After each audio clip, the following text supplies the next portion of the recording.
안녕하세요. 불꽃 사다구입니다. 구독, 좋아요, 알람 설정까지 부탁드리겠습니다. 그럼 오늘의 사연 바로 시작하겠습니다. 저는 경기도에 살고 있는 45세의 여성입니다. 꿈 많던 20대를 보내고 30의 나이에 남편을 만나서 결혼을 했지만 10년 만에 저의 결혼 생활은 처참하게 깨지고 말았어요.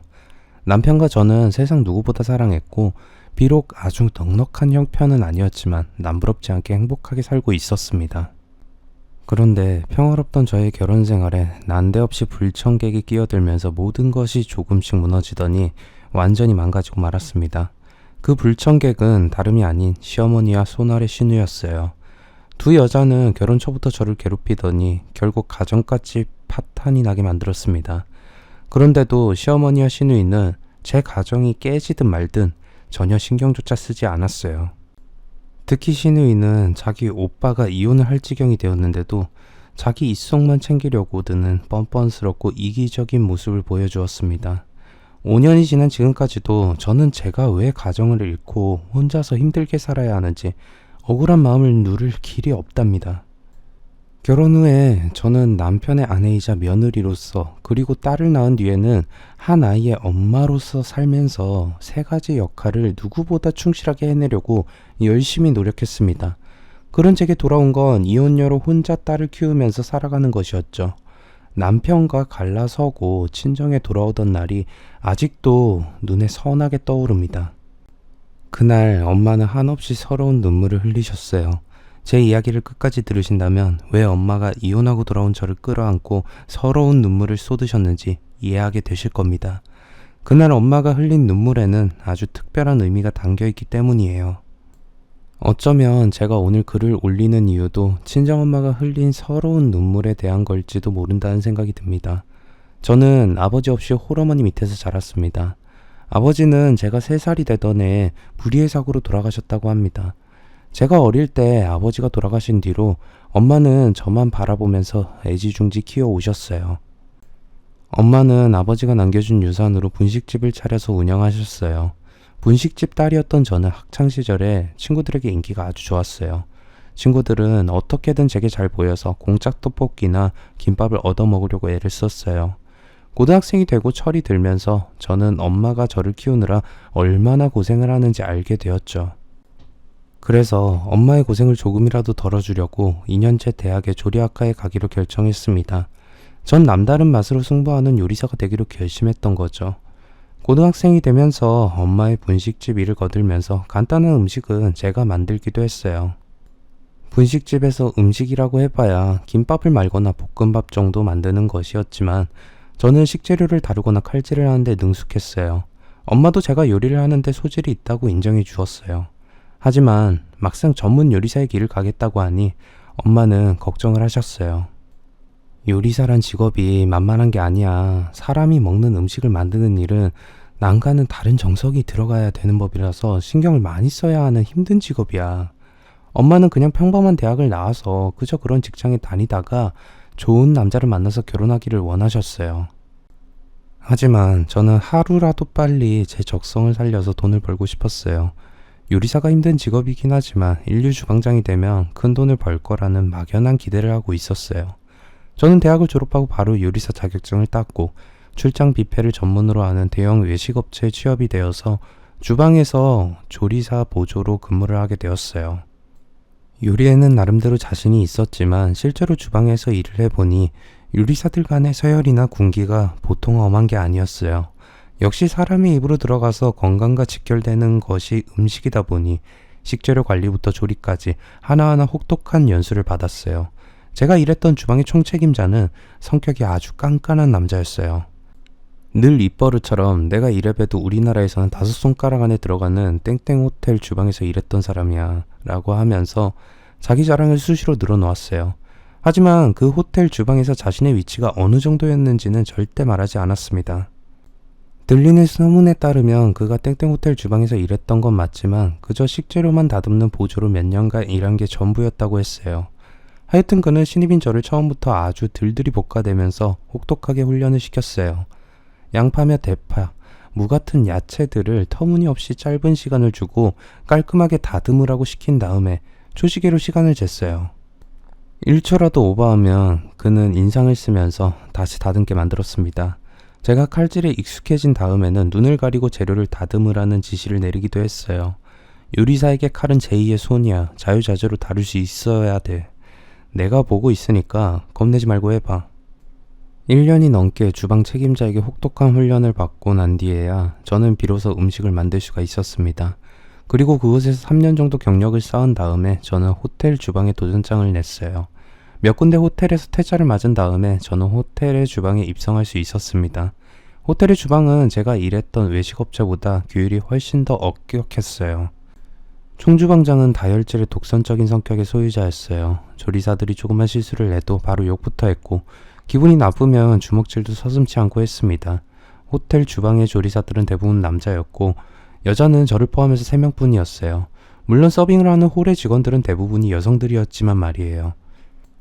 짧은 경력을 가진 조리사였던 제게 총주방장은 넘어설 수 없는 거대한 산이었고 그는 주방에서 절대적인 존재였어요. 남성 중심으로 돌아가는 주방에서 여성인 저는 알게 모르게 성적인 차별이나 모욕을 당하는 경우도 있었어요. 하지만 힘없는 일개의 여성 조리사였기에 아무리 부당한 대우를 당해도 모든 걸 참아야만 했습니다. 저와 서열이 같은 남성 조리사들도 여성에 대한 차별적인 편견을 갖고 있었어요. 하지만 딱 한 사람, 저를 인간적으로 존중해주면서 동료로 대우해주는 사람이 있었습니다. 저희 주방의 조리장이었어요. 그는 처음부터 제게 호의적으로 대해주었고 제가 조리하기 까다로운 메뉴를 맡게 되면 직접 나서서 도와주었어요. 성격도 총주방장과는 정반대였어요. 마음에 안 들면 일단 욕을 하면서 소리부터 지르는 총주방장과는 달리 조리장은 모든 걸 대화로 하면서 차근차근 풀어나갔어요. 조리장은 고등학교를 졸업하고 바로 중국집에 주방 보조로 들어가서 12년 동안 주방 일만 하면서 잔뼈가 굵어진 베테랑이라고 했어요. 처음에는 그저 먹고 살려고 시작한 일이었는데 지금은 음식에 대한 나름의 철학까지 가질 정도로 장인이 되었다고 하네요. 조리장은 주방의 넘버 2로 총주방장 다음 서열이었어요. 부총 주방장이 있었지만 그는 음식 조리에는 관여하지 않았고 식재료와 오더 관리만 했어요. 1년이 지난 다음에 저는 조리장과 같은 팀이 되어서 조리를 하게 되었어요. 그러면서 저희들은 서로에게 호감을 느끼게 되었고 그런 감정은 조금씩 짙어져서 사랑으로 변하게 되었죠. 저희들은 연애를 시작하면서 다른 주방 식구들이 눈치채지 못하도록 조심을 했지만 1년이 채 지나지 않아서 주방에 저희들이 사귄다는 소문이 퍼졌어요. 주방 식구들끼리 연애를 하지 말라는 법은 없었지만 총주방장은 늘 조리장을 견제하고 있었기 때문에 제가 그와 사귄다는 걸 알게 되면 총주방장에게 저도 찍히게 되어서 저희들이 연애를 비밀로 하려고 했던 거였어요. 총주방장은 묘하게도 자기보다 하급자인 조리장에게 요리사로서 라이벌 의식을 느끼고 있었어요. 제 예상대로 총주방장은 틈만 나면 저를 걸고 넘어지면서 조리장을 견제하려고 들었어요. 몇 개월 동안 제가 총주방장에게 찍혀서 마음고생을 하게 되자 조리장은 제게 이렇게 된 이상 결혼을 하자고 했어요. 정미야, 총주방장 자식이 나 때문에 너를 걸고 넘어져. 그러니 우리 결혼하자. 결혼해서 정식으로 부부가 되면 그 자식 성질이 아무리 더러워도 유부녀인 너를 함부로 대하지 못할 거야. 저는 그 말이 맞다는 생각이 들었어요. 그리고 어차피 할 결혼이라면 빨리 하는 것도 좋다는 생각이 들었습니다. 저는 남편의 뜻대로 결혼을 해서 그를 남편으로 받아들이기로 하고 시댁에 인사를 드리러 갔습니다. 남편에게는 여동생이 하나 있었어요. 신우이는 첫 대면부터 제게 좋지 않은 인상을 주었습니다. 새언니가 요리사니까 앞으로 끼니 때마다 뭘 먹을지 걱정은 안 해도 되겠네. 언니는 양식도 잘해요? 나는 일주일에 3번은 파스타를 먹어야 되거든. 지금까지 매번 배달시켜서 먹었는데 이제부터는 언니가 해줄 거죠? 오빠는 요리사인데도 집에서는 주방에 들어오려고 하지도 않아요. 아, 그럼요. 저 한식, 중식, 양식 뭐든 자신 있어요.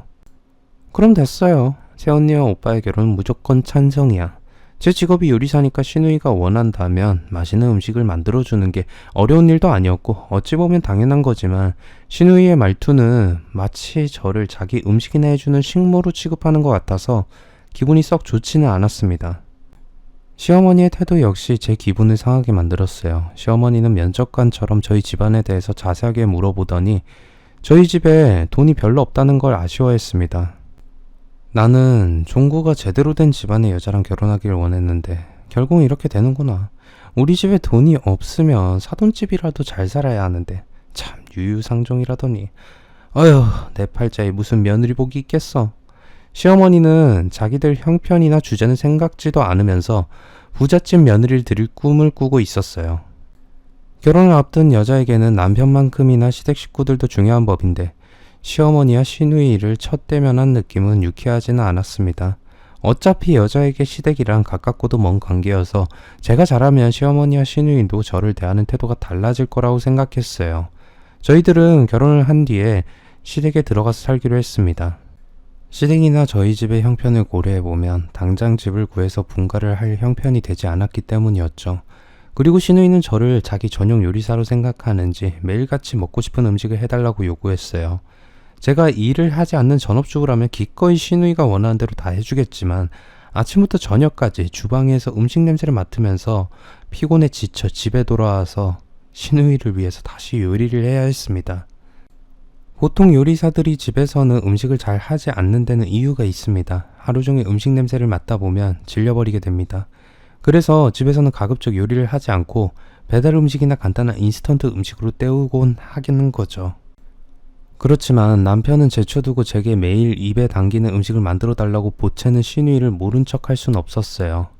저를 힘들고 지치게 만다는 건 음식뿐만 아니었어요. 시누이는 일도 하지 않고 집에서 놀면서 집안 청소나 빨래도 자기 손으로 하지 않았습니다. 제가 남편과 결혼하기 전까지는 시어머니가 집안일을 맡아서 했고 시누이는 아무것도 하지 않았다고 해요. 내가 수진이 전현을 그저 귀하게 키워서 25이나 먹었는데도 아무것도 하려고 들지를 않네. 그러니 어쩌냐. 힘들어도 네가 며느리 된 도리를 다해야지. 시어머니는 이렇게 말하면서 슬며시 집안일까지 전부 제게 떠넘겼습니다. 이건 상식적으로는 너무 심하다는 생각이 들었어요. 시어머니나 시누이 둘 다 집에서 놀고 있었고 저는 매일같이 주방에서 재료를 다듬고 뜨거운 불판 앞에서 땀을 흘리면서 고생하고 파김치처럼 지쳐서 집에 오는데 둘은 가만히 앉아서 제가 차려주는 밥상만 기다리고 있었어요.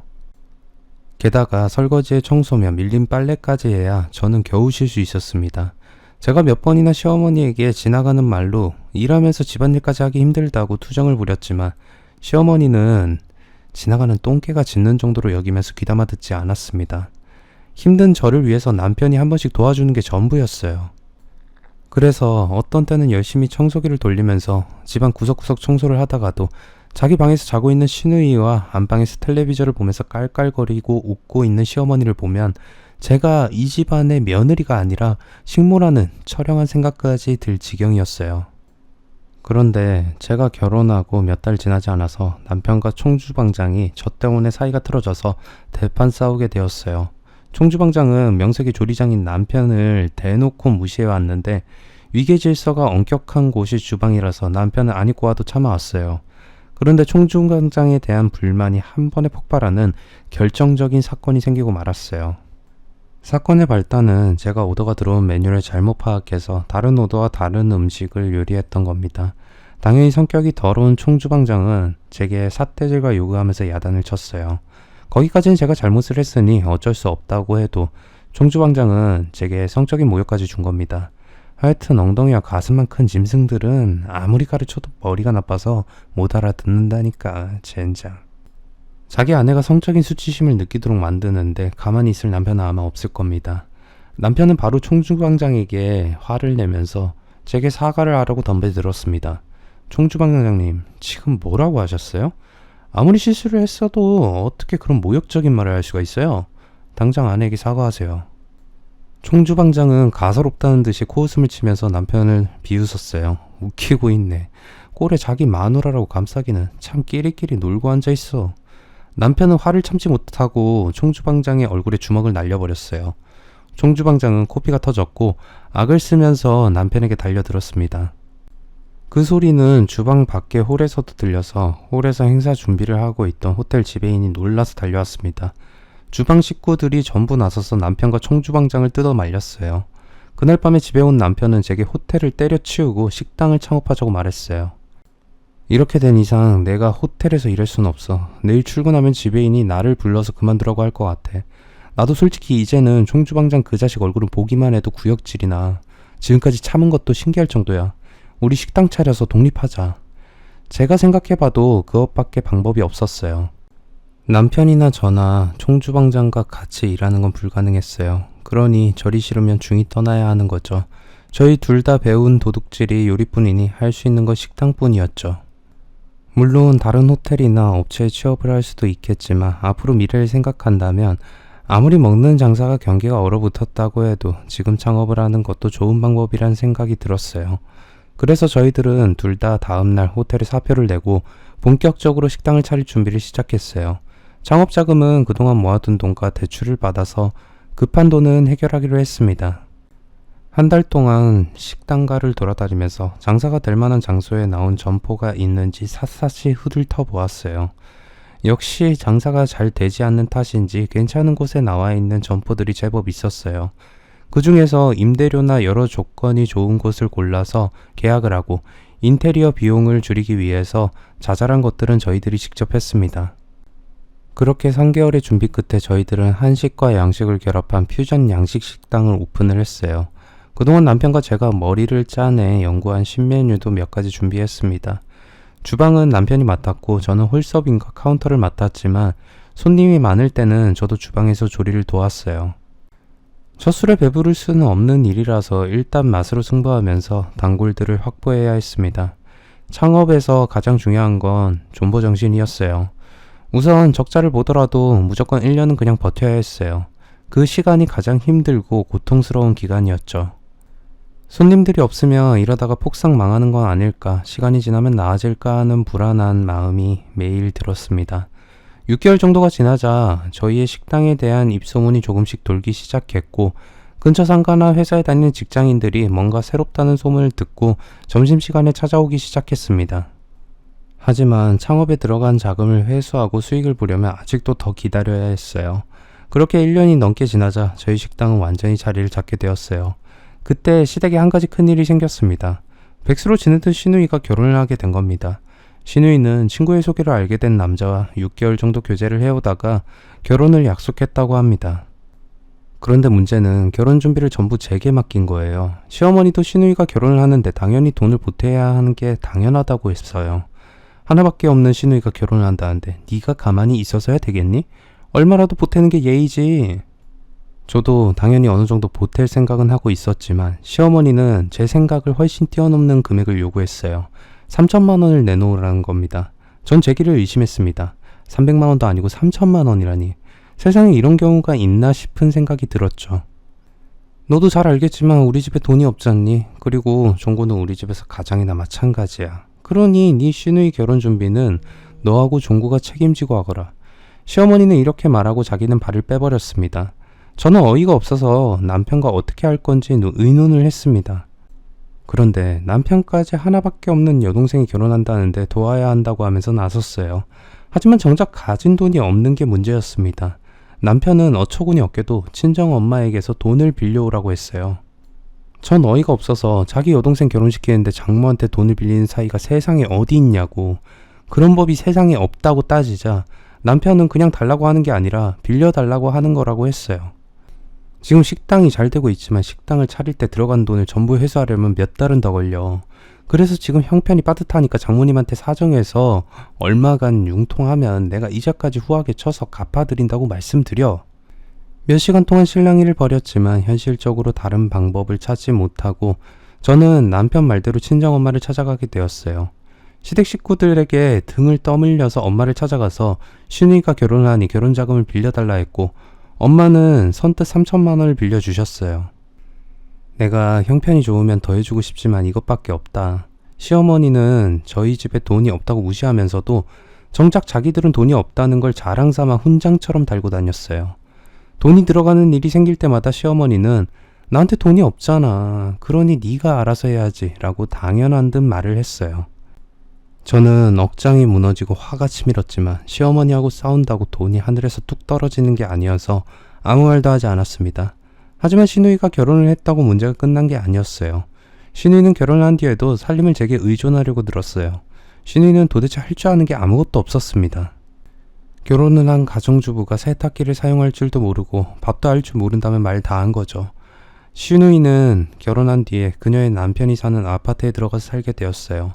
저는 이제야 신우이의 식모 역할에서 해방되었다고 좋아했는데 그게 아니라 더 지독한 식모살이가 저를 기다리고 있었어요. 시어머니는 저를 불러서 이제부터 제가 신우이에게 살림을 제대로 가르치라고 말하셨어요. 수진이 년이 할 줄 아는 게 아무것도 없으니 참 큰일이야. 모두 오냐오냐 하면서 잘못 키운 탓이지만 이제 와서 어쩌겠니. 결혼까지 해서 가정주부가 되었는데도 철이 없고 내가 하는 말은 듣지를 않으니 네가 좀 나서줘야겠어. 시어머니의 명령으로 저는 거의 매일 신우이의 집에 들려서 신우이에게 살림을 가르치게 되었어요.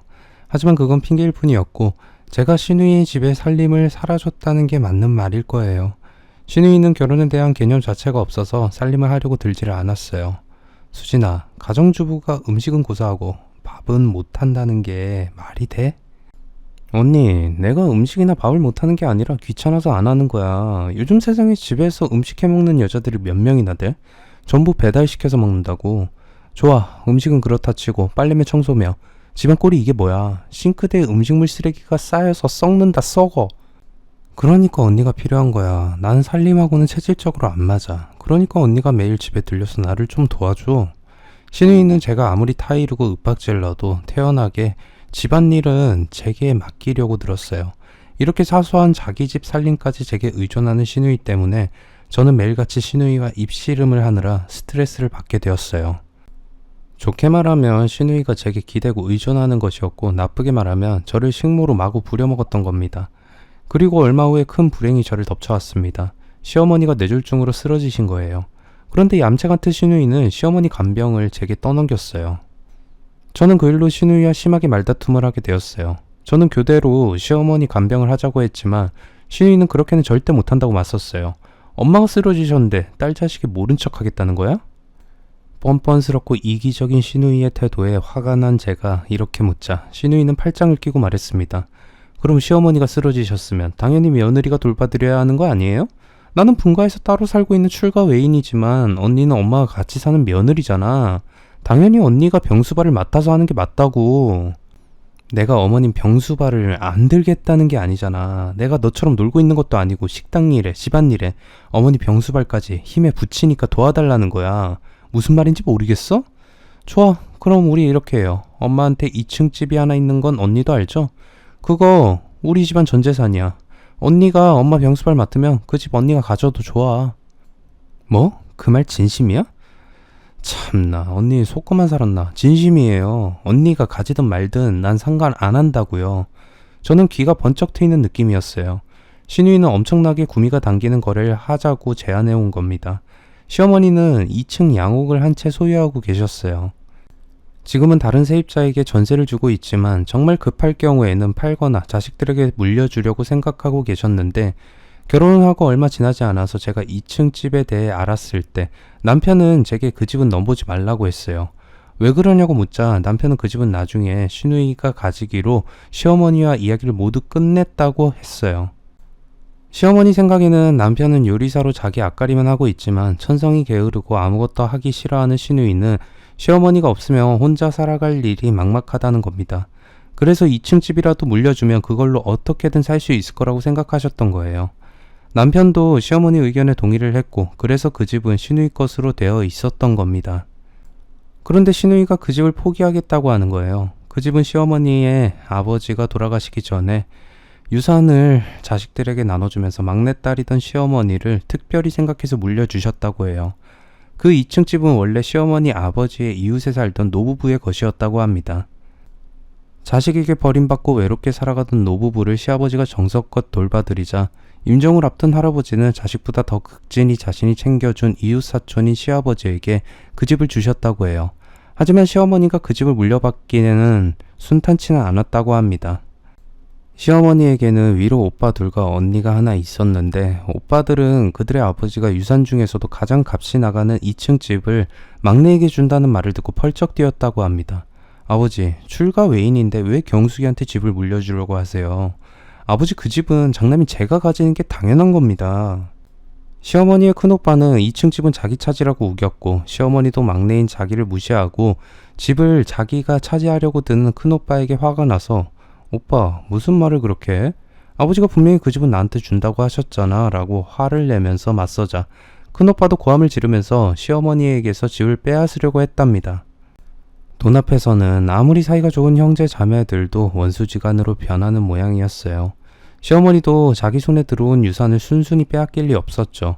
결국 시어머니는 끝까지 우겨서 그 집을 받아냈지만 큰오빠와는 평생 원수가 되어서 지금까지 서로 얼굴도 보지 않고 지낸다고 했어요. 저는 2층 집을 생각하면서 신우이의 제안을 받아들였어요. 식당 일에 집안일에 시어머니 병수발까지 몸이 3개는 있어야 감당할 수 있을 정도로 힘든 생활이 되겠지만 저는 몇 달만 죽었다고 생각하고 버티고 참아내기로 다짐했습니다. 그 집만 가질 수 있다면 무슨 짓이든 못할 게 없었어요. 며칠 후에 신우이는 병원을 찾아와서 시어머니에게 나중에 2층 집을 처분하더라도 나눠달라는 말을 하지 않겠다고 시어머니 앞에서 제게 약속했어요. 시어머니는 그 증거로 제게 각서까지 써주었습니다. 그래서 저는 그 말을 철석같이 믿었습니다. 그런데 병원 생활이 길어지면서 시어머니는 제게 짜증을 부리는 일이 많아지셨어요. 어떤 날은 어린애처럼 투정을 부리기도 했고 성격도 거칠어지셔서 조금만 자기의 마음에 들지 않으면 욕을 하고 물건을 제게 집어 던지면서 화풀이를 했습니다. 왼쪽에 편마비가 와서 오른손과 다리를 쓰지 못하셔서 기저귀를 차고 계셨어요. 날마다 기저귀를 갈아주고 물수건으로 엉덩이를 닦아드리고 다시 기저귀를 채워드렸는데 뒤처리가 제대로 되지 않았다고 트집을 잡으면서 제 얼굴에 두루마리 휴지를 던지기도 했어요. 모두 마음은 그렇지 않은데 몸이 말을 듣지 않으니 자기 성질을 이기지 못하고 제게 스트레스를 풀었던 거죠. 그러니 며느리 된 저는 속절없이 시어머니의 짜증과 역정을 모두 받아주어야 했어요. 정말이지 지옥의 불구덩이에 던져진 것만 같은 끔찍한 시간이 흘러갔습니다. 시어머니는 재활치료를 받으면서 마비 증상이 호전되어서 오른손과 다리를 완전하진 않지만 쓸 수는 있게 되어서 퇴원을 하게 되었습니다. 그런데 시어머니에 대한 걱정을 덜게 되자 저희들이 하던 식당에 어두운 그림자가 드리워졌습니다. 저희 식당과 똑같은 메뉴를 파는 큰 식당이 바로 길 건너편에 개업을 한 겁니다. 그 식당은 인테리어부터 메뉴까지 모든 걸 저희 식당을 베껴서 쌍둥이처럼 똑같은 모습으로 문을 열었어요. 저희 부부는 어이가 없어서 그 식당 주인을 만나러 찾아갔습니다. 그리고 식당 주인의 얼굴을 본 순간 저와 남편은 그 자리에서 얼어붙고 말았어요. 야, 종구야, 오랜만이다. 식당 차리더니 신수가 훤해졌어. 식당의 주인은 바로 5년 전에 저희들이 일했던 호텔의 총주방장이었어요. 저희들은 이제야 왜 이 식당이 저희 식당과 똑같은 메뉴와 모습을 하고 문을 열었는지 알게 되었어요. 이 자식은 저희들을 망하게 만들려고 작정을 하고 일부러 이곳에 식당 문을 연 겁니다. 누가 이기는지 이제부터 진검승부를 한번 해보자. 왜? 쫄리면 식당 문 닫고 꺼지면 되고. 그는 이번에도 저희들을 얕잡아보고 비웃었어요. 그런 비열한 태도에 남편도 화가 단단히 나서 그놈이 걸어온 도전을 받아들였습니다. 그래, 누가 이기는지 한번 해보자. 넌 요리로는 나를 못 이겨. 나중에 쫄딱 망한 다음에 질질 짜면서 후회하지나 마라. 남편뿐만 아니라 저도 그놈에게는 절대 질 수 없다는 생각을 하고 있었어요. 예전에 그놈에게 당했던 여러 가지 모욕과 수치를 생각하면 이번에는 물러설 수 없었어요. 그날부터 남편과 저는 사력을 다해서 식당에 모든 정성을 기울였습니다. 메뉴도 바꾸고 서비스로 반찬도 여러 가지로 내주면서 손님들의 마음을 잡으려고 했어요. 그런데 그놈은 엄청난 가격 폭탄을 던졌습니다. 음식값을 터무니없이 낮게 받는 겁니다. 그러니 손님들이 그놈이 하는 식당으로 몰리는 건 당연한 일이었어요. 저희들은 그놈이 얼마 가지 못할 거라고 생각했지만 몇 달간이나 저가 공세는 계속되었어요. 여보, 우리도 가격 확 내리자. 안 돼. 그럼 얼마 못 가서 우리가 먼저 망한단 말이야. 그래도 이렇게 당하고 있을 순 없잖아. 내가 망해서 알거지가 되는 한이 있어도 저 자식한테는 꼭 본때를 보여주겠어. 제가 말렸지만 남편은 음식 가격을 반값으로 낮췄습니다. 그러자 손님들이 다시 찾아왔지만 저는 하나도 즐겁지가 않았어요. 팔아도 매일같이 적자가 쌓여가기만 했기 때문이었죠. 여보, 이제 그만하자. 차라리 우리가 식당 문을 닫고 여기를 떠나서 다른 곳에서 새로 시작하자. 똥이 무서워서 피하는 게 아니라 더러워서 피한다잖아. 제발 이제 그만해. 이러다 우리가 먼저 죽어. 그럴 순 없어. 나 여기서 한 발도 물러서지 않고 저 자식하고 사생결단을 낼 거야. 아무리 말려도 남편은 듣지 않았어요. 몇 달 동안 쌓인 적자가 3천만 원을 넘어섰어요. 이런 식으로 몇 달을 더 끌면 저희들은 억대의 적자를 내고 문을 닫아야 하는 상황이 올 건 뻔했어요. 저는 불안한 마음으로 남편을 지켜볼 수밖에 없었어요. 그리고 끝이 보이지 않던 출혈 경쟁은 결국 저희들의 처참한 패배로 끝이 나고 말았습니다. 나중에 알고 보니 그놈의 뒤에는 호텔 외식부가 있었어요. 호텔 외식부에 엄청난 자금 지원을 받은 그놈을 저희들이 이길 수는 없었던 겁니다. 저희들은 식당 문을 닫고 규모를 줄여서 다른 곳에서 개업을 해서 다시 시작하기로 했어요. 그래서 지금까지 적자를 계산해보니 무려 8천만 원이 넘었어요. 그러니 적자를 메꾸고 다른 곳에 식당을 개업하려면 최소한 2억은 있어야 했습니다. 저는 고민을 하다가 개업에 필요한 돈을 마련하기 위해서 2층 집을 처분하자고 시어머니에게 말했습니다. 그런데 시어머니는 그 집은 못 판다고 하는 겁니다. 그 집은 나한테 마지막 남은 재산이야. 내 노후 대비를 위해서라도 남겨둬야 돼. 그러니까 너희들 일은 나한테 손 벌리지 말고 알아서 해결해라. 어머니, 저도 알아볼 만큼 알아봤어요. 도저히 다른 방법이 없어서 어머니한테 말씀드리는 거예요. 제발 도와주세요. 너희들 살리려고 내가 죽을 수는 없는 노릇 아니냐. 대출을 받든지 알아서 해. 대출은 알아봤는데 그걸로는 턱없이 모자라요. 그럼 네 엄마한테 가서 사정을 해봐. 왜 자꾸 돈 없는 나를 붙들고 늘어지는 거야? 시어머니는 정말 매정한 사람이었어요. 아들이 하던 식당이 망해서 도와달라고 하는데 자기 손에 있는 재산 절대 놓치지 않으려고 들었어요. 그 뒤에도 남편과 제가 찾아가서 몇 번이나 사정을 했지만 시어머니는 마음을 바꾸지 않았습니다. 마지막 방법은 다시 엄마를 찾아가는 것 뿐이었어요. 엄마는 제 얼굴을 보자 무엇 때문에 왔는지 눈치를 채셨어요. 그래, 사람이 살다 보면 망하기도 하고 흥하기도 하는 법이야. 중요한 건 쓰러지는 게 아니라 다시 일어서는 거야. 내가 그 돈을 어떻게든 마련해 보마. 엄마 고마워. 내가 너무 미안해서 면목이 없어. 저는 끝내 참았던 울음을 터뜨리고 말았습니다. 며칠 뒤에 엄마가 저를 불렀고 식당을 다시 차리는데 필요한 돈을 주셨어요. 엄마는 웃으면서 용기를 잃지 말고 다시 시작하라고 따뜻하게 위로해 주었어요. 엄마는 분식집과 지금 살고 있는 집을 담보로 대출을 받아서 돈을 마련했다고 하셨어요. 저희들이 새로 차린 식당은 제가 밤낮으로 애를 쓴 덕분에 조금씩 자리를 잡아갔습니다. 그래서 저는 남편에게 엄마에게 빌린 돈을 돌려줘야 한다고 말했는데 남편은 차일피일 미루더니 나중에는 충격적인 말을 했어요. 여보, 사실은 말이야. 수진이한테 매달 생활비를 주느라 장모님한테 돈을 갚을 여유가 없어. 당신한테 말을 안 한 건 미안해. 남편은 제게 한마디 상의도 하지 않고 백수로 지내는 시누이와 그녀의 남편에게 생활비를 주고 있었어요. 시누이의 남편은 작은 식자재 유통회사에 다니고 있었는데 몇 달 전에 회사에서 해고를 당했다고 합니다. 처음에는 성실하게 일을 했지만 동료의 꼬임에 넘어가서 회사 공금에 손을 댔다고 합니다. 동료는 둘이서 짜고 장부만 조작하면 아무것도 모른다고 시누이 남편을 설득했고 그는 동료가 시키는 대로 장부 조작을 해주고 약간의 수고비를 받아왔다고 해요. 그러다 회사에서 회계감사를 하면서 그들이 저지른 부정이 발각되었다고 합니다. 시누이 남편을 꼬드겼던 동료는 해고는 물론이고 경찰에 구속이 되어서 조사를 받게 되었는데 그는 불구속이 되었고 해고가 되는 것으로 끝났다고 합니다. 남편이 백수가 되자 시누이는 자기 오빠를 찾아와서 도와달라고 사정을 했다고 합니다. 남편도 도저히 시누이를 도와줄 형편이 되지 않았지만 시어머니까지 나서서 시누이 남편이 다시 직장을 구할 때까지만 도와주라고 부탁을 했다는 거예요. 저희들이 죽을 지경에 처했을 때는 쳐다보지도 않다가 자기들이 급할 때는 가장 먼저 달려와서 도와달라는 말을 서슴없이 하는 염치라고는 없는 인간들이 시누이와 시어머니였어요. 그런데 그 뒤로 시누이의 남편은 직장을 구할 생각은 하지도 않고 계속 백수로 빈둥거리면서 남편이 주는 생활비로 편안한 생활을 즐기고 있었어요. 저는 매일같이 허리가 끊어지고 손이 퉁퉁 붓도록 식당에서 일을 하는데 시누이 내에는 좋은 곳으로 놀러나 다니면서 세월을 보내고 있었던 겁니다. 그리고 충격적인 소식은 한 가지 더 있었습니다. 제 친정 엄마가 암에 걸린 거예요. 엄마의 건강에 뭔가 심각한 문제가 있다는 걸 알 건 몇 달 전이었어요. 엄마의 얼굴이 무척이나 안 좋았고 살이 많이 빠져서 무슨 문제가 있는 건 아니냐고 물었고 같이 병원에 가보자고 했어요.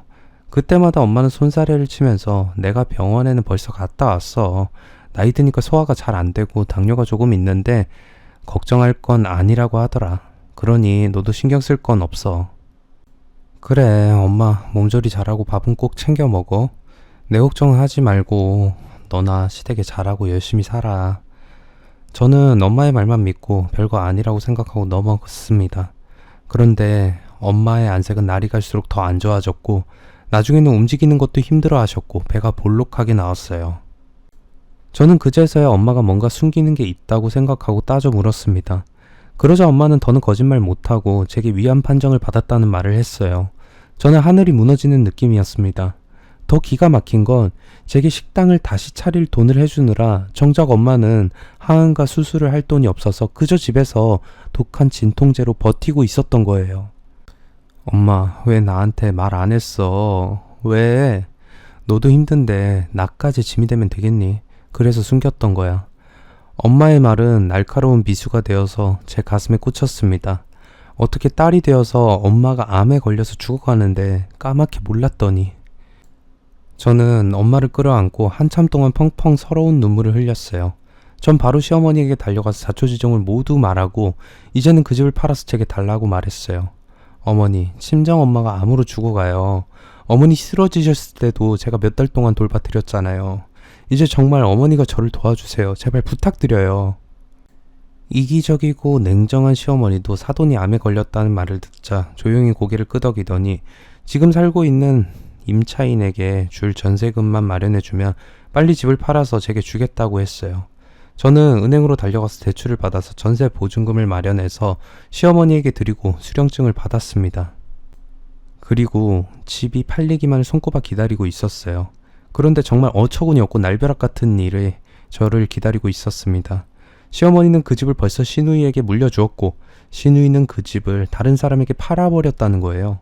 이미 팔아버린 집에 임차인에게 돌려줄 전세금을 받아갔으니 시어머니는 며느리인 제게 사기를 친 거죠. 더 어처구니가 없는 건 남편은 이 모든 걸 알고 있었으면서도 제게 비밀로 했다는 겁니다. 저만 빼고 시댁 식구들이 한통속이 되어서 저를 속였던 거예요. 저는 어이가 없는 차원을 넘어서 시댁 식구들의 파렴치한 모습에 이가 갈리도록 분했고 이제 그들과 확실하게 끝장을 보기로 마음을 먹었습니다. 저는 마지막으로 시어머니는 찾아갔습니다. 마침 집에는 시누이도 와 있었어요. 시누이는 저를 보고도 미안한 기색이 전혀 없었어요. 저는 그들에게 최후 통첩을 했습니다. 마지막으로 기회를 드릴게요. 그 집을 처분한 돈 당장 저한테 주세요. 제 말을 들은 시누이는 웃기다는 표정을 지었어요. 언니, 뭐 잘못 먹었어? 그 집은 처음부터 내 거였다고. 내가 받은 집을 내가 팔았는데 언니가 왜 돈을 달라고 하는 거야? 저는 당장 시누이년의 뺨을 후려 갈기고 싶었지만 억지로 참고 그녀가 써준 각서와 시어머니가 제게 준 수령증을 내밀었어요. 좋게 말로 하려고 했는데 당신들은 도저히 말로는 안 되겠어. 내가 알아봤는데 당신들 나한테 사기를 친 거야. 내가 소송을 해서라도 돈을 받아낼 거야. 제가 악에 맞춰서 소리를 지르자 시어머니가 놀라서 고함을 질렀어요. 아니 이것이 미쳤나? 어디 시어머니한테 눈을 부릅뜨고 대들면서 소리를 질러?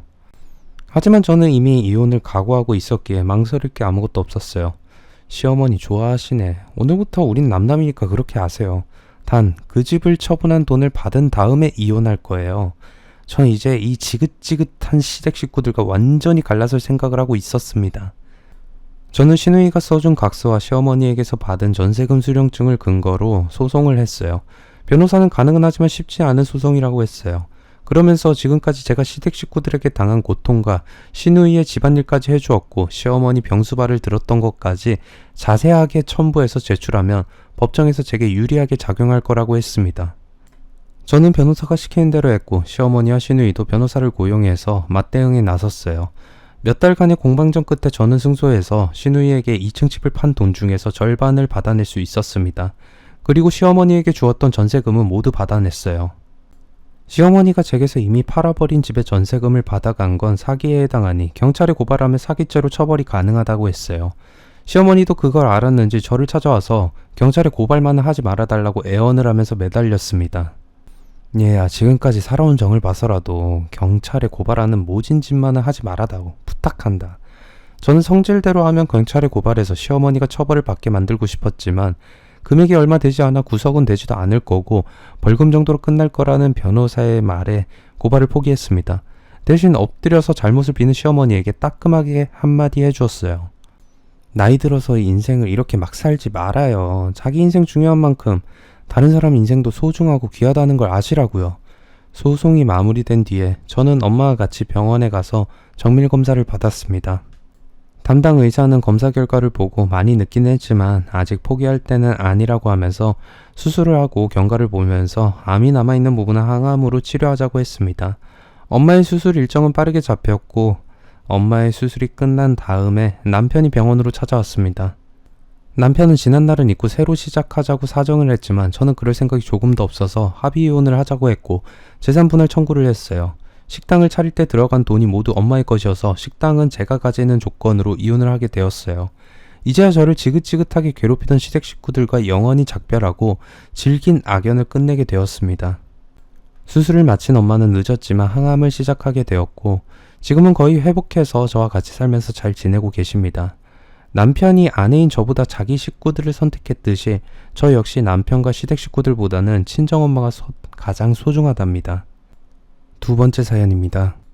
안녕하세요. 저는 현재 아이를 키우면서 살고 있는 38살 윤정아입니다. 날씨가 참 쌀쌀해져서 요즘 무릎이 시큰한 것 같아요. 아이를 몇 낳고 나니 왠지 이런 날씨면 뼈마디도 시리기도 하고 욱신거리는 통증에 알아눕기도 합니다. 요즘 시대에 아이를 많이 낳으면 애국자라고 할 수 있겠지만 애를 낳는 입장에선 애국자가 되기 전에 몸이 바스라지는 고통을 몇 번씩 겪어야 하는 게 쉬운 건 아닌 것 같아요. 저는 남편과 선을 봐서 만났어요. 선을 보다 보니 둘 다 결혼 생각을 가지고 손을 본 거라서 빨리 결혼을 계획하게 되었습니다. 그랬는데 하필 뭐가 급했는지 사귄 지 5개월 만에 아이가 들어서게 되었고 어차피 결혼을 할 거니까 애는 낳자고 했어요.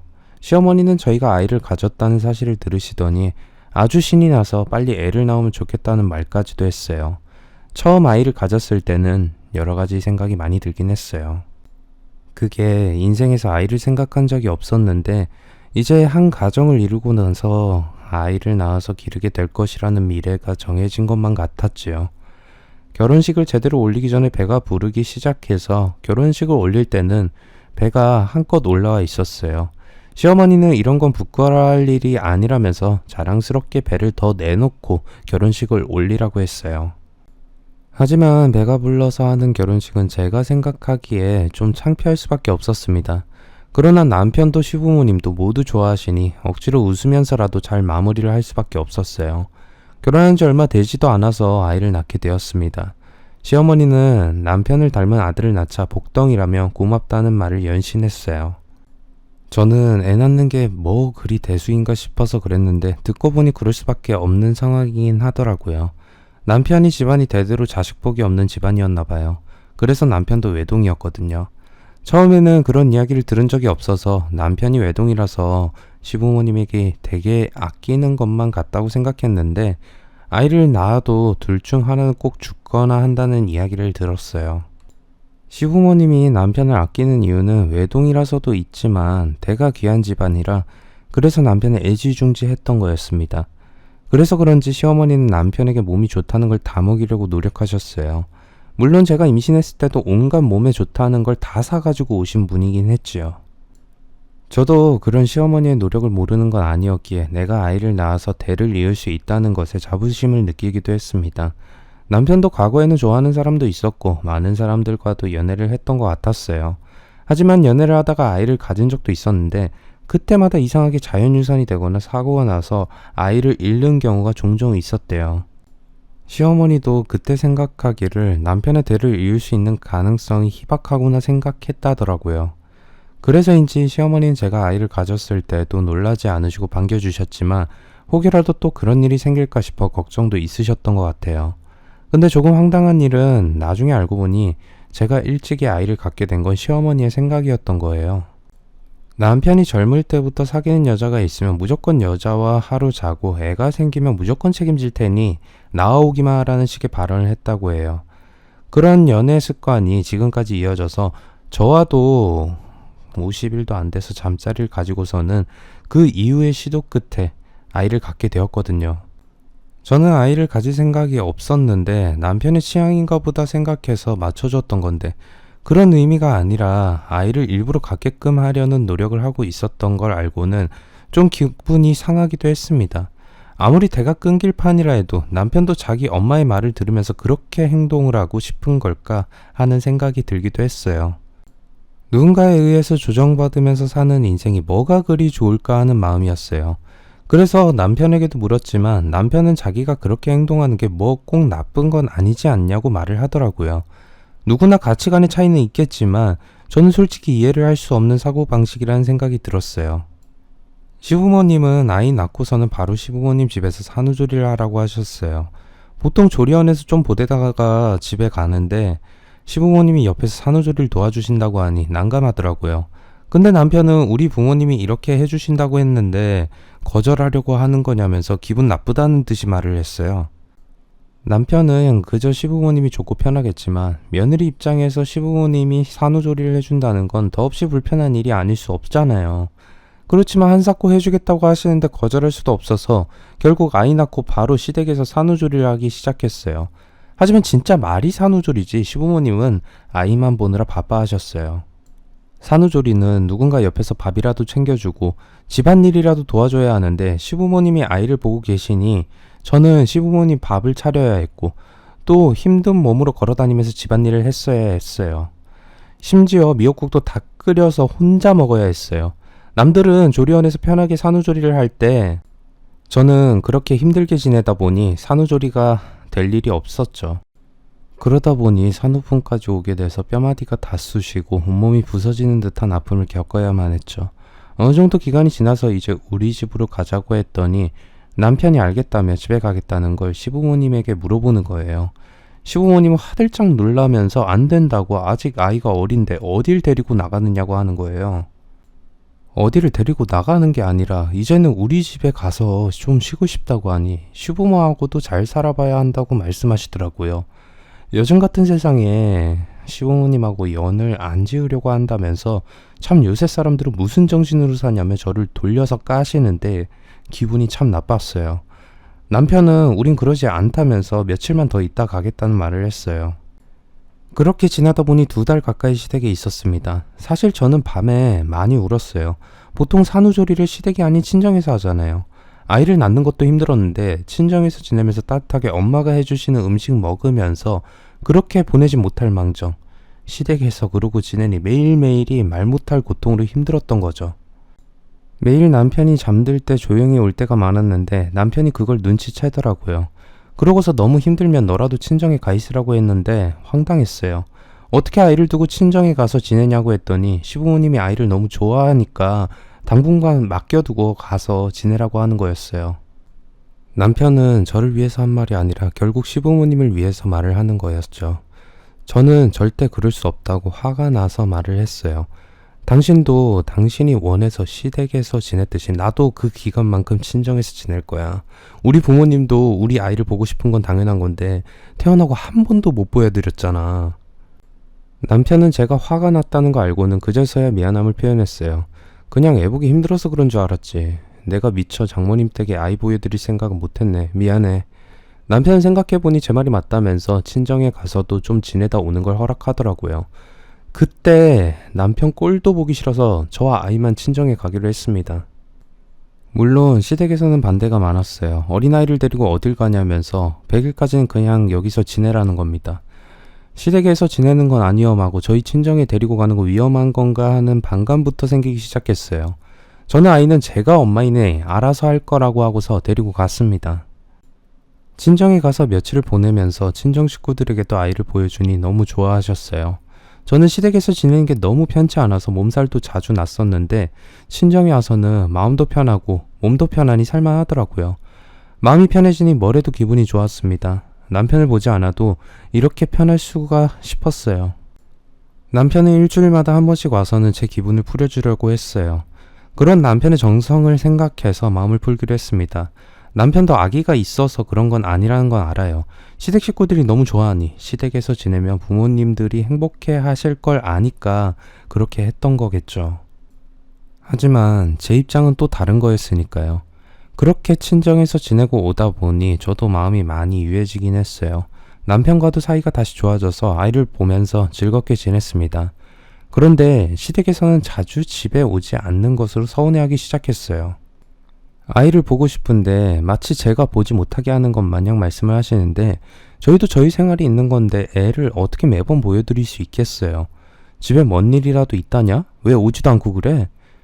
저희 어머니 댁에 다녀온 지 2주밖에 안 됐어요. 2주면 너무 길다. 일주일에 한 번이라도 와야지. 매주마다 가면 저는 언제 쉬어요? 와서 애를 봐주면 네가 좀 쉬는 거 아니냐? 와서 우리가 해볼 테니 너는 누워서 쉬어라.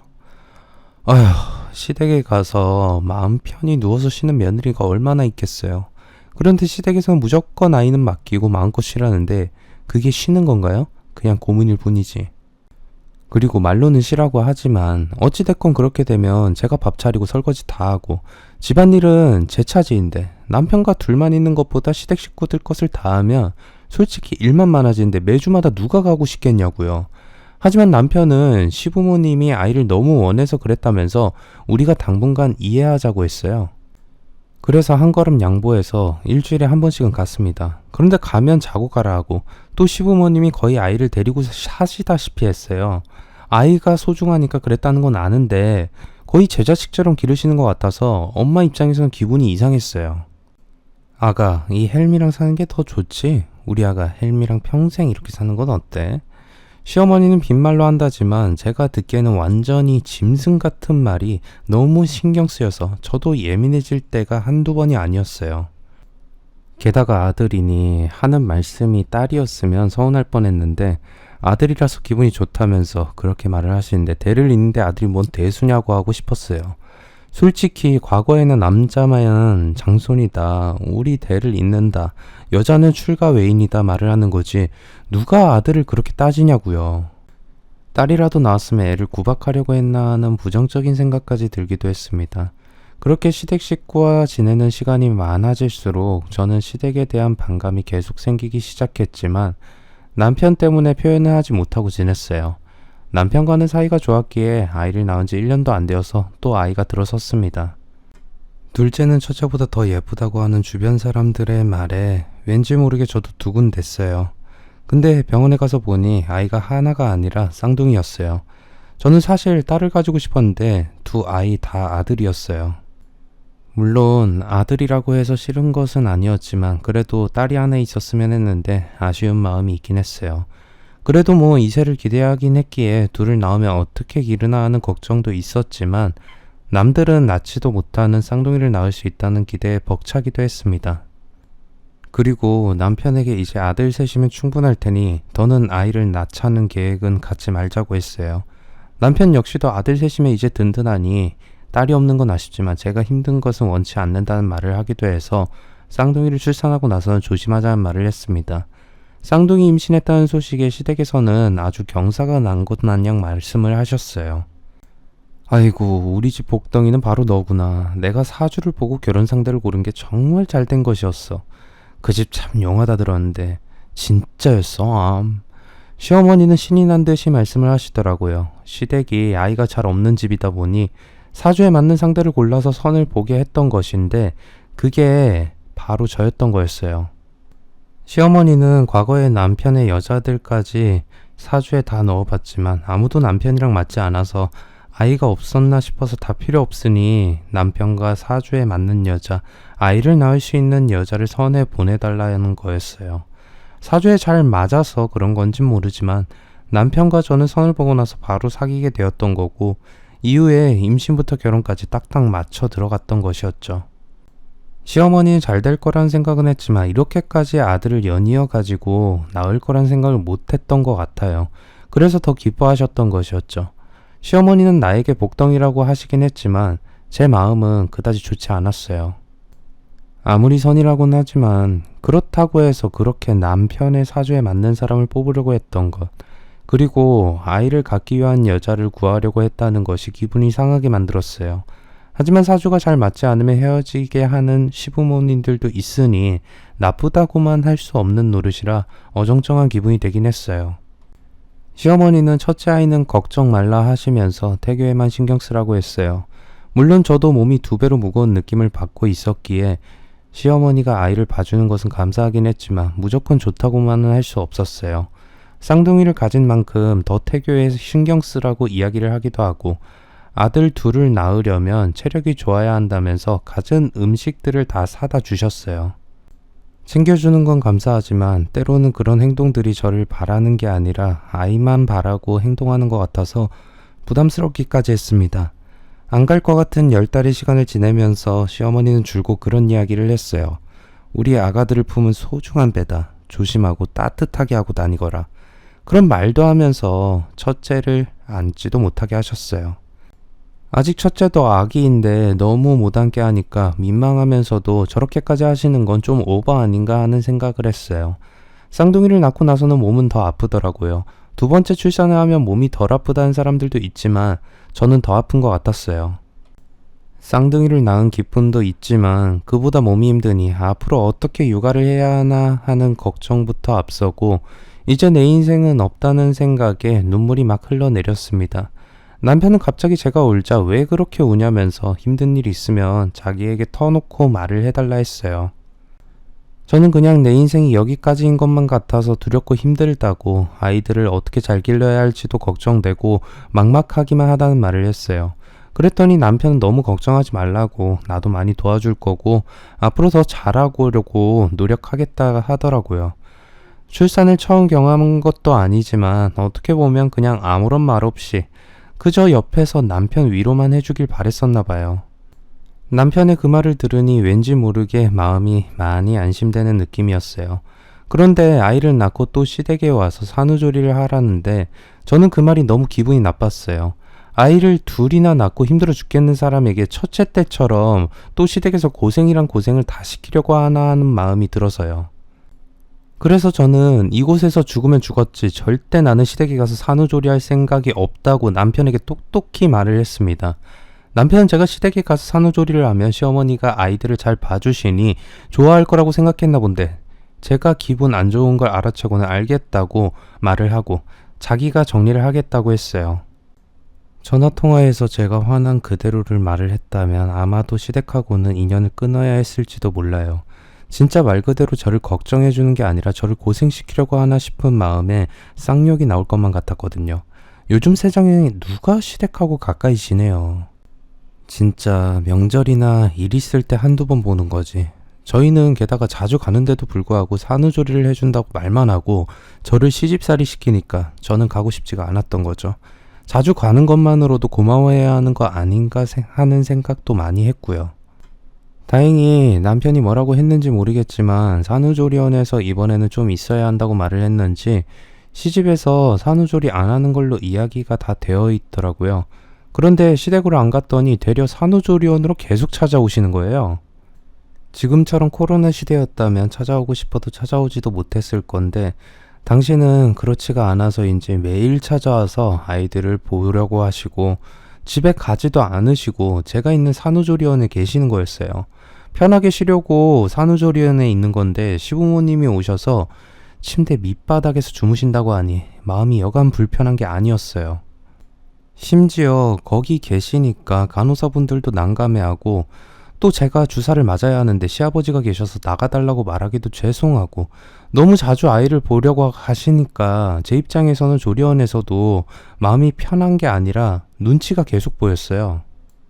왜 집에 안 가시는지 궁금해서 물어보면 말은 저를 걱정하시고 또 아이들이 3kg도 안 되게 태어나서 걱정이 돼서 그런다고 하시는데 다른 애들 엄마도 그런 상황에서도 그냥 무럭무럭히 크기만을 바라는데 저희 시부모님들은 애들을 보고 싶은 마음만 앞서서 그저 하고 싶은 대로 행동을 하시는 게 보였어요.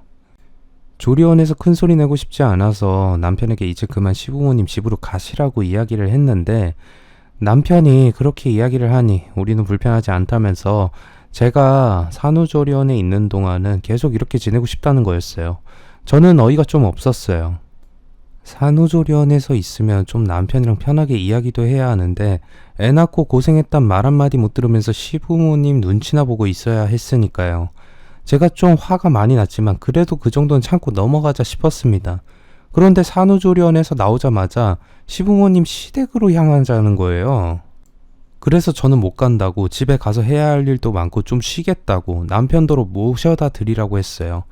남편 중간에서 난처해하고 있었는데 시부모님은 그럼 너희 집에 가서 애들 조금만 더 보고 있다가 가겠다고 하시는 거예요.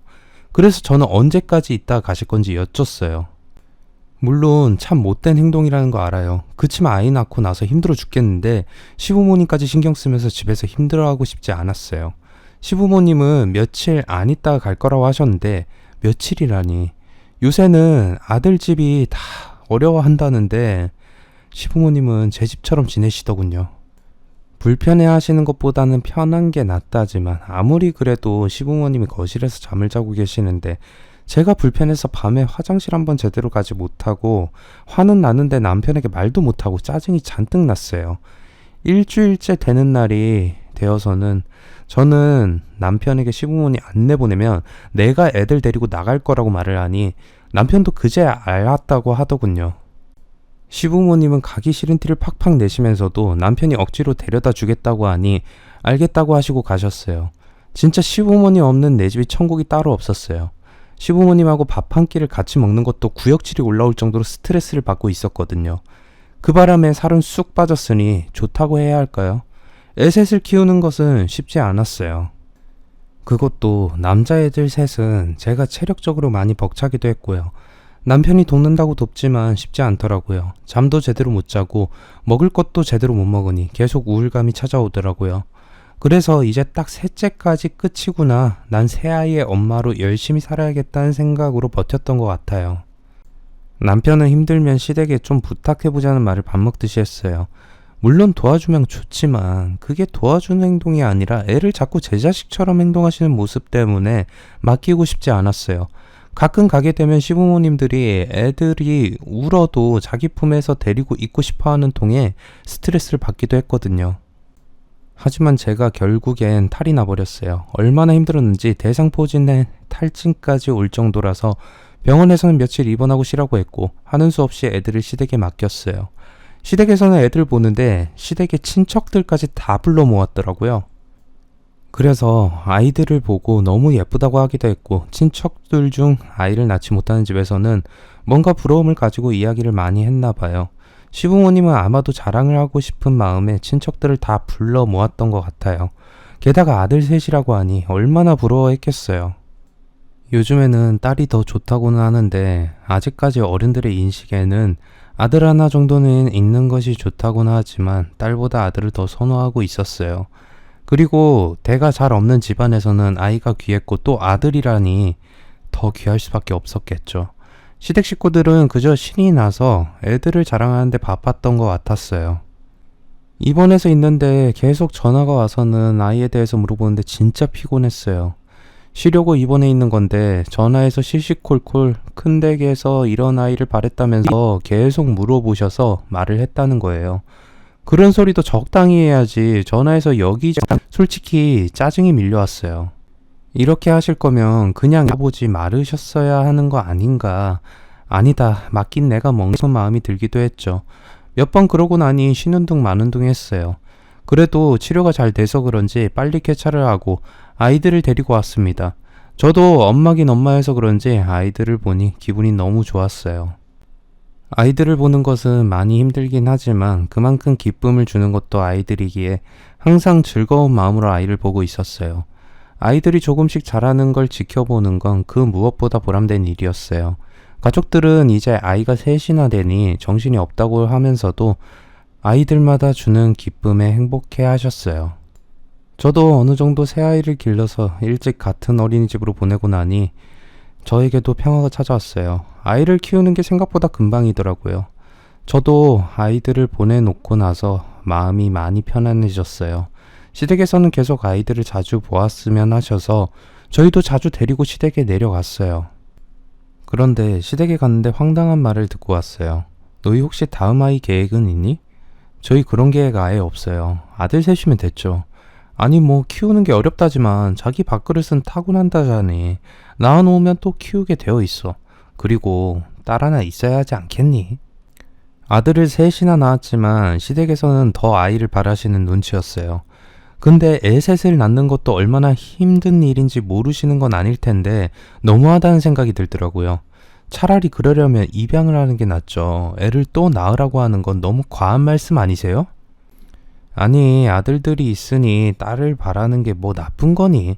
나 참 옛날엔 6남매 7남매도 낳아 키웠다. 과거 이야기를 하면서 내내 아이를 하나 더 낳는 건 어떠냐고 계속 말을 하는 시어머니 때문에 갈 때마다 스트레스를 받았어요. 키우는 건 어떻게든 키워진다는 말을 하시면서 반강요를 하셨어요. 그럴 때마다 저는 남편과 싸우기 시작했죠. 난 어머니의 사고방식을 이해할 수가 없어. 아이 셋을 낳았는데 또 아이를 낳으라고? 이건 솔직히 어머님이 관여할 일도 아니잖아. 우리 집이 아이를 낳는 일이 많지 않으니 아이를 잘 낳는 당신을 보고서 욕심이 나신 것 같아. 나를 진짜 며느리로 생각하시고 내 건강을 생각하시면 일단 내 의견을 존중해 주셔야지. 아주 애 낳는 기계로 보시는 것 같아서 기분이 나쁘잖아. 무슨 우리 엄마 그런 사람 아니야. 괜히 그렇게 몰아가지 마. 당신도 내가 아이를 더 낳았으면 좋겠어? 우리 새 아이 키우는 거 많이 힘들잖아. 어떻게 더 낳으라는 거야? 그냥 한 귀로 듣고 한 귀로 흘려버려. 왜 그렇게 집착을 해? 이런 이야기들이 자꾸 반복되는데 싸움 없는 게 더 이상했어요. 그렇게 싸우다 보니 남편과 대화를 나누는 것도 싫고 시댁에 가는 것도 짜증나고 화가 났죠. 요즘 너희 둘 잘 지내는 거니? 어째 바람이 쌩하다. 시어머니는 당연한 결과인데도 신경을 안 쓰는 건지 일부러 제 속을 긁으려는 건지 저희 둘 사이가 안 좋은 것까지 지적을 했어요. 다 어머님 때문이잖아요. 이렇게 말하고 싶었는데 그때는 제가 말해봤자 좋을 것도 없고 뭐라 말하고 싶지도 않았어요. 아마도 잘 지내야 또 아이를 낳을 수 있다는 기회가 있을 거란 생각을 했었던 것 같아요. 시댁에서 뭐라고 말을 하려고 치면 남편이 말을 할 수 없게 했어요. 제가 거기서 싸우기라도 하면 정말 풍비박산이 날 판이었으니까요. 저도 싸우고 싶은 생각은 없었지만 시어머니가 계속 아이를 낳으라는 뉘앙스를 풍기니 정말 듣기 싫어서 말도 없이 일만 하고 올 때도 많았습니다. 하지만 시어머니는 저에게 말을 안 하더라도 간접적으로 이야기를 하더라고요. 기찬아, 너도 여동생 있었으면 좋겠지. 우리 기찬이 닮은 여동생 있으면 얼마나 예쁠까, 그치? 저에게 말을 안 하는 거지만 결국 저 들으라고 애한테까지 그런 말을 하시는데 점점 짜증이 나더라고요. 어머니 그만 좀 하세요. 애 셋이면 되잖아요. 애들한테까지 그런 말 하시는 거예요? 제가 버럭하자 시어머니는 자기가 언제 무슨 말을 했냐며 그렇게 시어머니한테 대드냐면서 말을 하시더라고요. 도대체 그렇게까지 아이를 원하시는 이유가 뭐예요? 아니 그러려고 그런 게 아니야. 다 누이 좋고 매부 좋자고 하자는 거잖니. 누이 좋고 매부 좋고요? 아니 그게 아니라 너네 애 키우기도 힘들다고 하기도 했고 저쪽 작은 아버지 댁에 아이가 없잖니. 저번에 애들 보고는 눈에 자꾸 밟힌다고 그래. 그래서 아이만 하나 어떻게 낳아주면 자기네가 아이를 키울 수 있게 1억을 대주겠다고 하지 않겠니? 큰집 유성이네도 그렇고 말이다. 진짜 제정신이세요? 그 연세에 치매 오셨어요? 저는 난생 처음 들어보는 미친 소리 소름 끼쳤어요.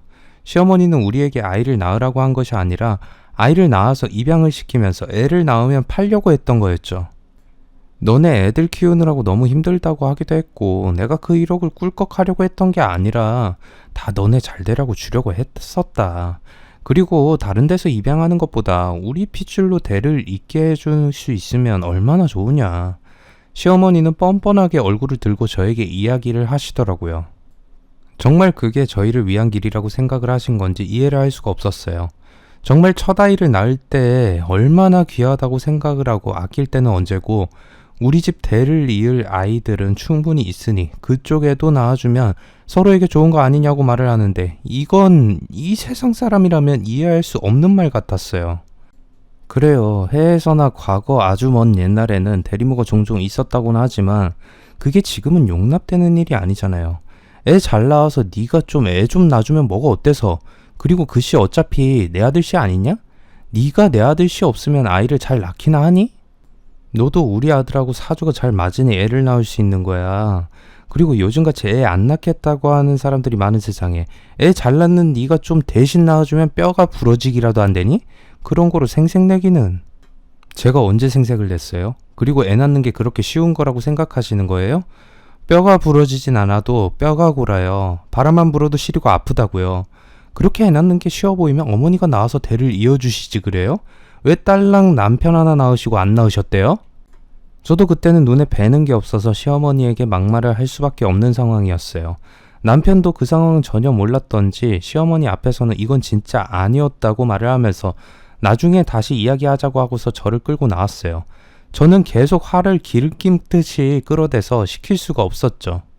시어머니뿐만 아니라 시아버지도 이야기가 다 되셨던 건지 그 이야기를 듣고는 모른 척 TV를 보고 계셨어요. 저는 가는 차 안에서 내내 화가 나서 있다가 집에 도착해서 남편에게 울분을 터뜨렸어요. 나야 어머니야. 지금 결정해. 아니 화난다고 지금 말을 그렇게 하면 어떡해. 그럼 뭐라고 해? 우리 애를 낳아서 팔자는 소리까지 하는 사람들을 내가 어머니로 모시라고? 그래서 내 어머니랑 연을 끊자고? 자기는 아무렇지도 않아? 우리가 언제 애 낳아서 다른 집에 대를 이어주고 싶다고 했어? 어쩐지 계속 애 낳으라고 할 때부터 꿍꿍이가 있을 것 같았는데 그게 이런 식이었어. 난 용납 안 돼. 세상 사람들이 다 알아봐. 누굴 욕하겠냐고. 엄마가 잘못한 건 맞아. 그래, 나도 이해할 수 없는 말이었어. 그렇다고 그렇게 내 앞에서 말하면 난 어떻게 해야 해? 자기가 결정을 내려야지. 나랑 살지 어머니랑 살지. 야 윤정아, 이혼이 그렇게 쉽니? 우리 애들도 있는데. 안 쉬어. 나도 여태 어머니의 행동을 생각해보고 하는 말이야. 저도 이혼이 마냥 좋은 거 아니라고 알고 있었어요.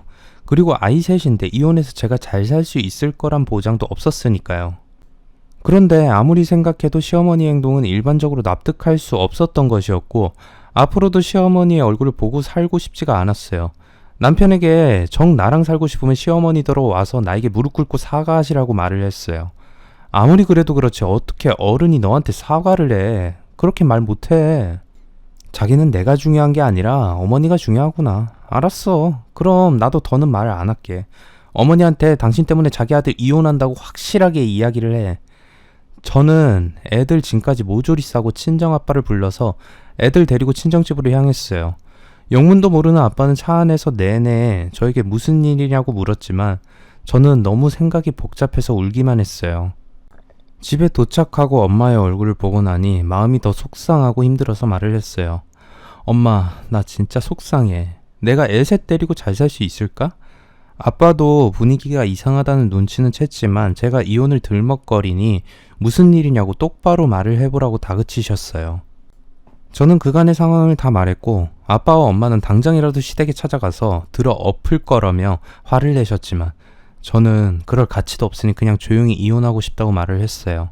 남편에게 이야기를 듣기는 했는지 시어머니는 저에게 전화를 하셨지만 저는 그 전화가 받기 싫어서 꺼두었어요.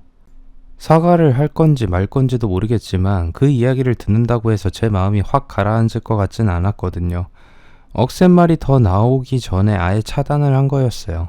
그런데 늦게 남편과 시어머니, 시아버지가 저희 친정으로 찾아왔어요.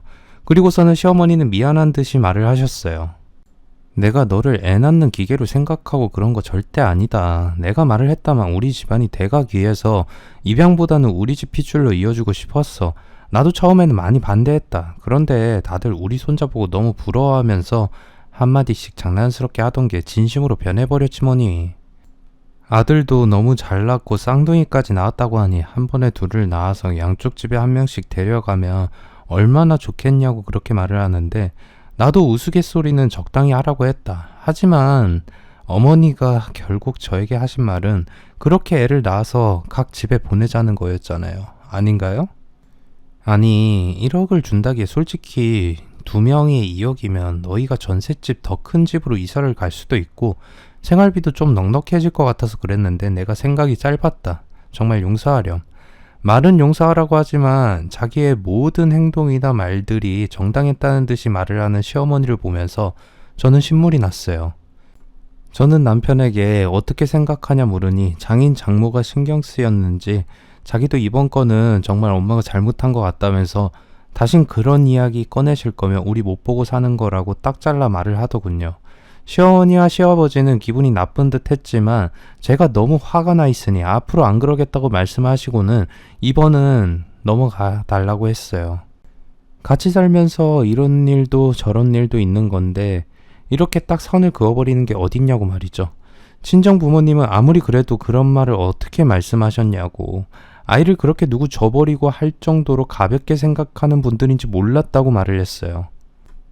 시부모님은 우리도 실수한 거라고 친척들이 그렇게 이야기를 했을 때 우리도 그냥 애를 팔려고 그런 생각을 한 게 아니라 얘네가 너무 힘들어하고 친척들이 좀 잘 사니까 거기에 도움을 좀 받아서 잘 살게 해주고 싶었다는 말을 했어요.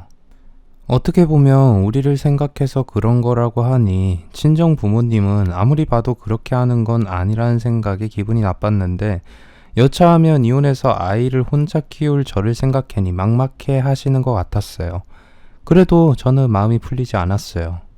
시부모님이 말은 그렇게 해도 전혀 자신들의 잘못을 인정하지 않는 것 같아서요. 시부모님의 사과를 통해서 저와 남편은 다시 집으로 돌아갔습니다.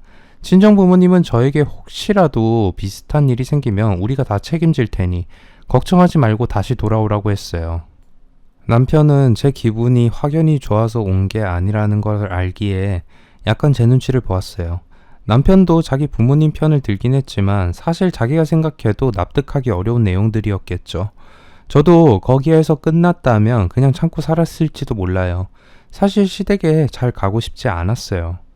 갈 일이 있어도 많이 피하다가 하도 시댁에서 아이들을 보고 싶다고 계속 연락이 와서 시댁에 내려갔어요.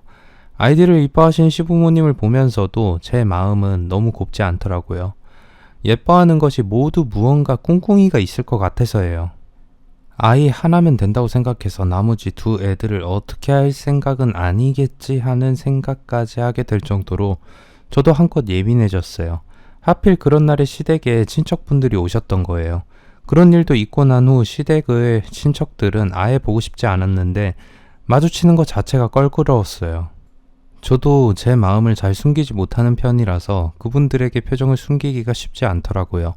친척분들은 저를 그다지 신경을 쓰지 않는 모습이었어요. 그러면서 우리 집은 애가 없어서 웃음소리가 들리지 않는데 이 집은 아들이 셋이나 되니 너무 든든하겠다고 하면서 저에게 비결을 물으시더라고요. 딱히 비결 따윈 없다고 이야기를 했는데도 불구하고 눈치 없이 장난하듯 말을 하는 거예요. 혼자만 비결을 알고 있지 말고 좀 같이 알자고. 애 가지는 게 삼신할매 덕이라고 하지만 그래도 저마다 방법이 있던데 안 그래? 친척끼리 그렇게 얌체처럼 굴면 안 되지. 제가 뭐 임신 방법을 숨긴 것도 아니고 의도적으로 임신을 하려고 한 것도 아니었기에 방법을 따로 없었는데 마치 자기들끼리만 방법을 알고 제가 숨기는 것처럼 이야기를 하니 띠껍더라고요. 제가 뭘 숨겨요. 말 참 웃기게 하시네요. 농담하시는 건 아닐 텐데. 얘 좀 봐. 어떻게 어른에게.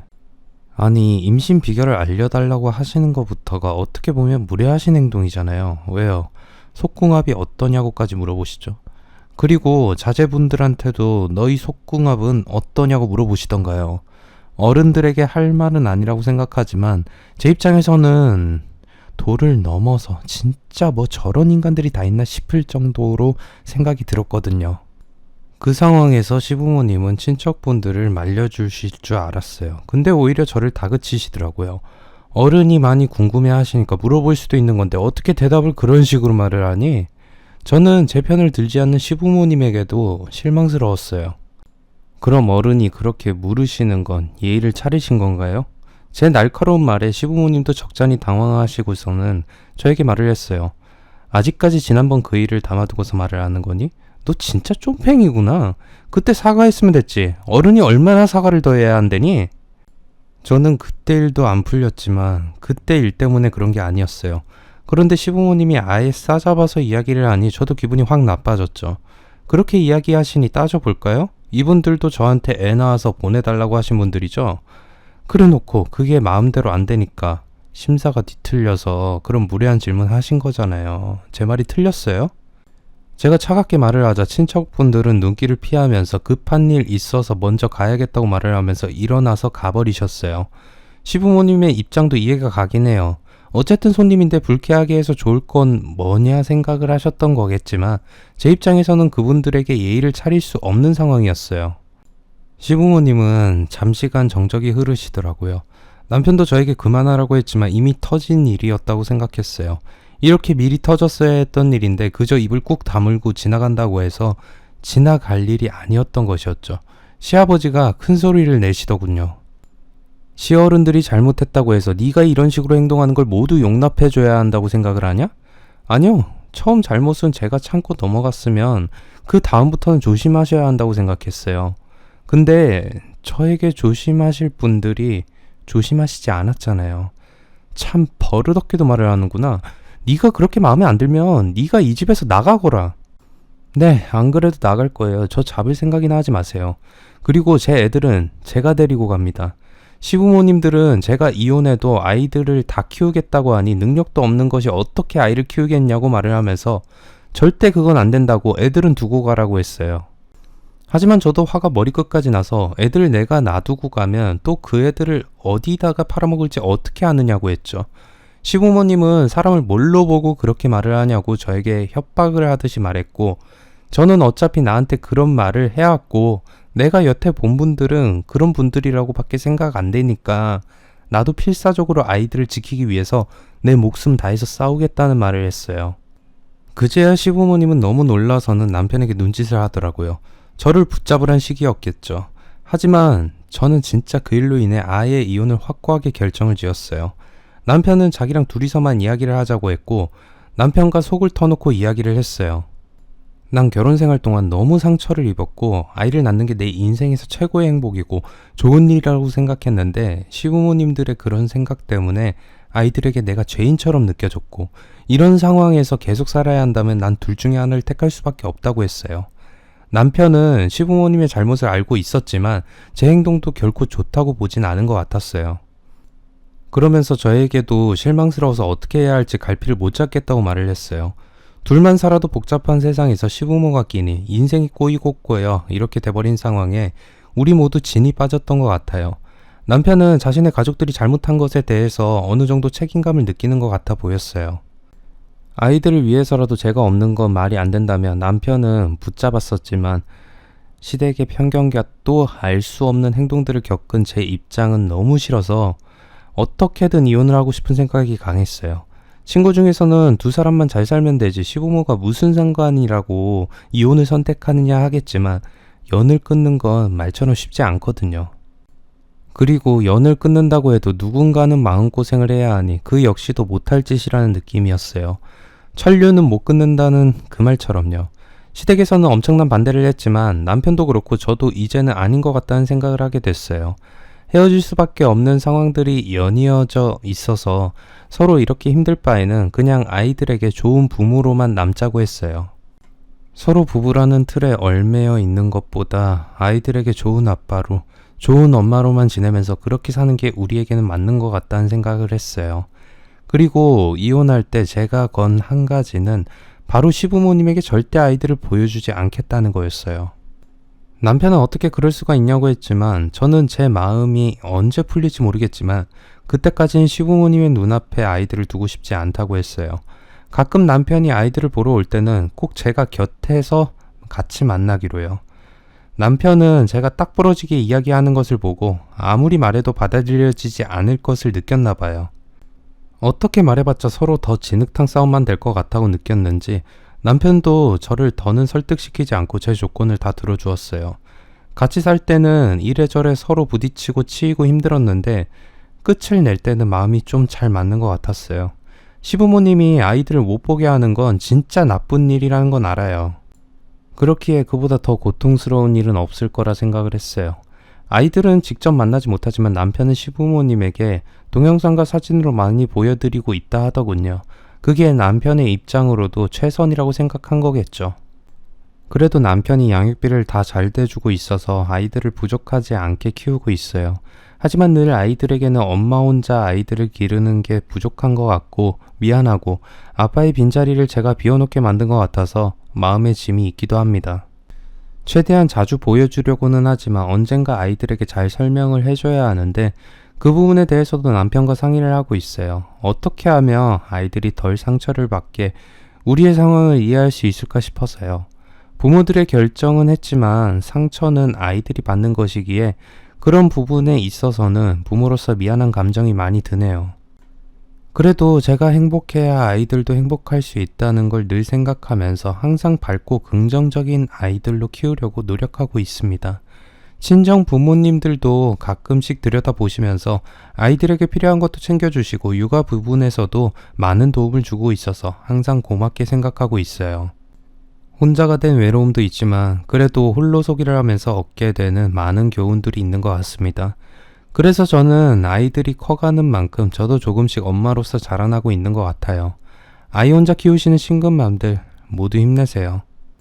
걱정하는 것보다 아이들은 우리 엄마들을 보며 더 잘 자랄 거라 생각해요. 그러니 강인한 엄마가 되어서 아이들을 지키자고요. 길었지만 뼈저렸던 제 과거를 들어주신 분들께 진심으로 감사드립니다. 좋은 하루 보내세요. 긴 글 읽어주셔서 감사합니다. 구독, 좋아요, 알람 설정 부탁드립니다.